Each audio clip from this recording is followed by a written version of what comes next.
Welcome back to Local Edition. I'm Brad Pomerance again. Thanks for joining us. We are joined by Dennis Zine. He is a member of the Los Angeles City Council. He has also announced that he will be a candidate for controller for the city of Los Angeles. That election will be held in 2013. We appreciate you joining us, and it looks interesting that you have some motions pending that feel very controller-like, if I may say. Talk to us about your desire to increase accountability within the Department of Building and Safety. What happened with the Department of Building and Safety and with Animal Services investigations in the Building and Safety Department, the Federal Bureau of Investigation came in, did undercover investigation, has arrested building safety inspectors, and they have not even gone to trial. They've pleaded guilty. It wasn't even close. It wasn't even close. And the problem is when you have a city of Los Angeles where you have city employees who are feeding into corruption, who are taking bribes, signing off projects, you have a serious problem. But I got to ask, why is it the FBI doing the investigation? Well, why weren't we? That's the key. The FBI, you would think, would rely on the LAPD or the Sheriff's Department or local agencies. The FBI came in because obviously they believe that there is corruption within the city of Los Angeles. That's why they came in, did the investigation, didn't report it to the local authorities. They did that investigation. They made the arrest. The people have pled guilty. There's a number of other individuals who are ready to be arrested.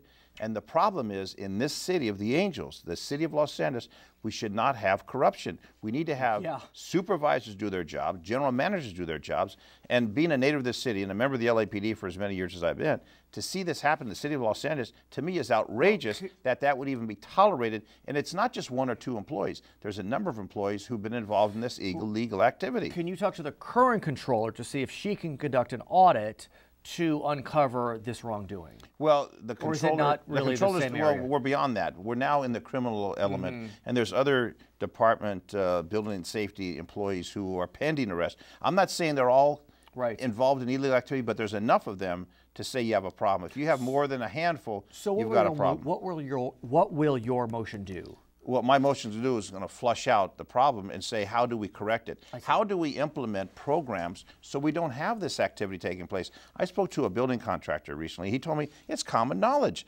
that you want to get something signed off, you give them some money, they sign off. I said, in the city of Los Angeles. Well, in the country of America. I mean, this is third world stuff. This is not acceptable at all. So the general manager, the supervisors, there's got to be a checks and balance in place, and that's what this motion calls for. But it's not only this department, there's other departments, and if it happens here, how many other departments are having this type of situation? When you're a municipal employee, you can't be on the take, period. There's a zero tolerance for that. I have to ask you about football. We're all wondering what's going to happen with the potential Farmers Field through AEG. The LA Times has editorialized that the city council needs to start acting decisively on this issue. Well, we're acting decisively. We need information.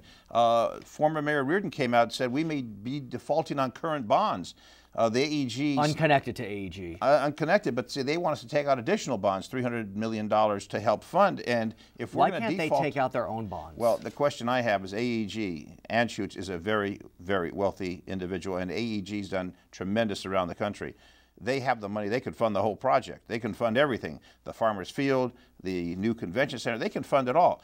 But they want us to be on the hook for at least $300 million, and that's the concern. We've got bonds that are already outstanding. One question I have is how many bonds are currently outstanding, and how do we repay those? But the flip side of that is whatever report you look at, it does appear that if the field was built, the convention center was revamped, there would be a net gain, net impact, beneficial impact to the city of Los Angeles. So does it outweigh? You would hope. Number one, we have to get a team. We don't have a team. You can't do anything without a team. And if you get a Super Bowl, yeah, you're going to make a lot of money. But the convention center needs to attract more. And I was told, let's build hotels downtown. We'll get more conventions. We build hotels downtown. I haven't seen the conventions pouring into Los Angeles. Okay, his name is Dennis Zine. A lot of questions remain. His name is Dennis Zine. He's an LA City Council member. I'm Brad Pomerance. Back to HLN.